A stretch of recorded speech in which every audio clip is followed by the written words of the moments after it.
Hello बच्चों। बच्चों, जैसा कि आप जानते हैं सीबीएसई ने अपने टर्म 2 के लेटेस्ट सैंपल पेपर्स लॉन्च किए हैं।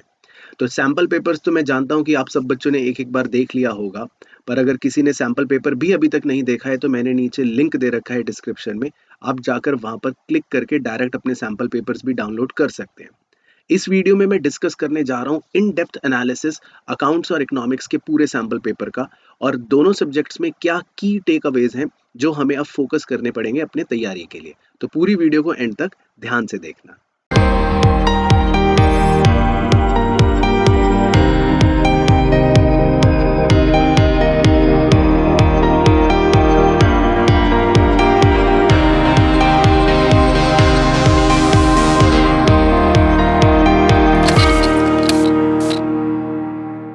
तो शुरू करेंगे पहले हम अपने अकाउंटेंसी सब्जेक्ट से।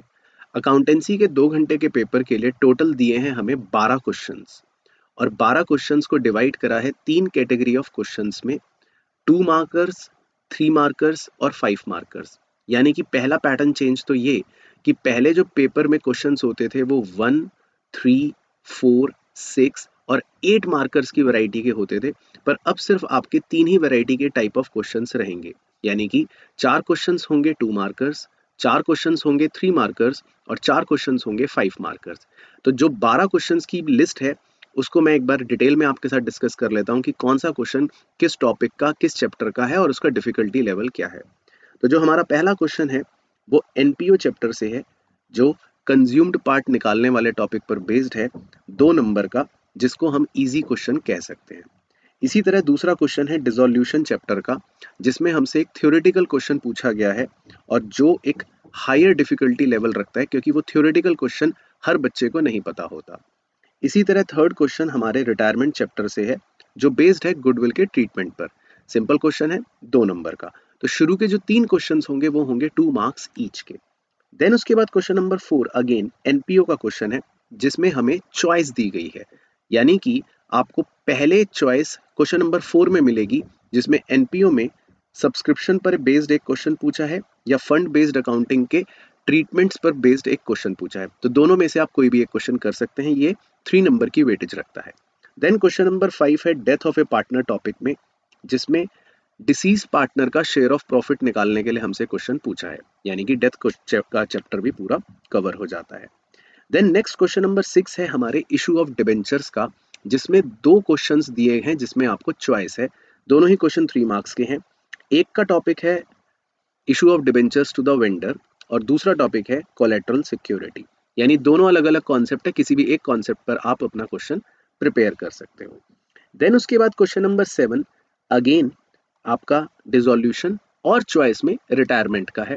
यानी कि डिसोल्यूशन में आपसे 5 नंबर में जर्नल एंट्रीज पूछी हैं और रिटायरमेंट में एक फुल क्वेश्चन है जिसमें रिवैल्यूएशन और कैपिटल अकाउंट प्रिपेयर करना है।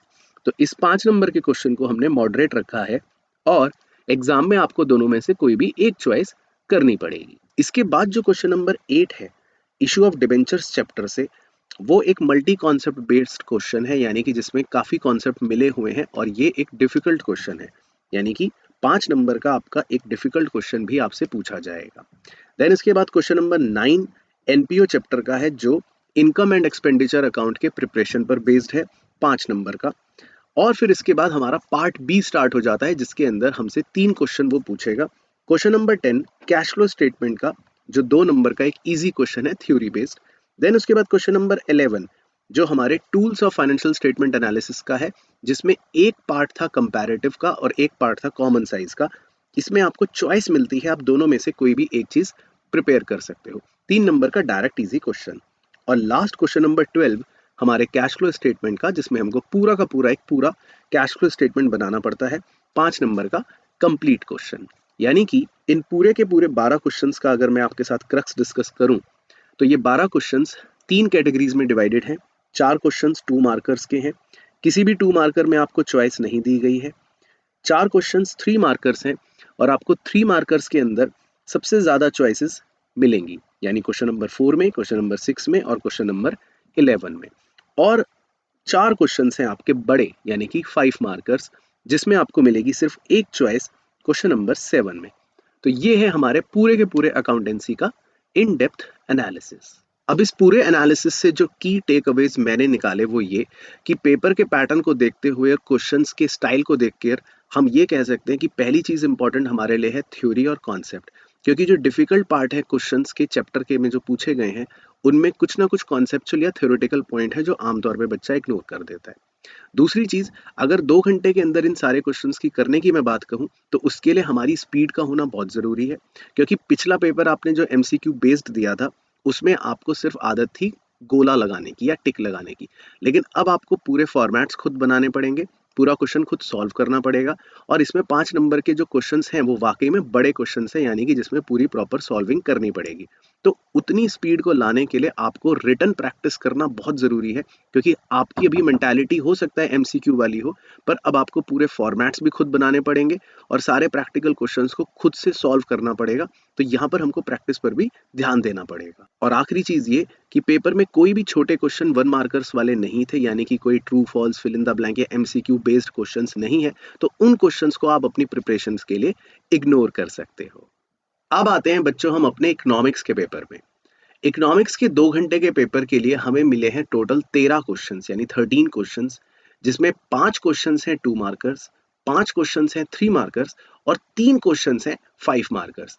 तो सेम एज अकाउंटेंसी यहाँ पर भी 3 कैटेगरी ऑफ क्वेश्चंस हैं, 2, 3 और 5 मार्कर्स। तो यानी कि पुराने पैटर्न के कंपेयर करूं मैं तो 1 मार्कर्स आते थे, 3 मार्कर्स आते थे, 4 मार्कर्स, 6 मार्कर्स आते थे। तो वो पैटर्न अब चेंज हो गया और अब सिर्फ 2 मार्कर्स, 3 मार्कर्स और 5 मार्कर्स ही क्वेश्चन हमें मिलेंगे।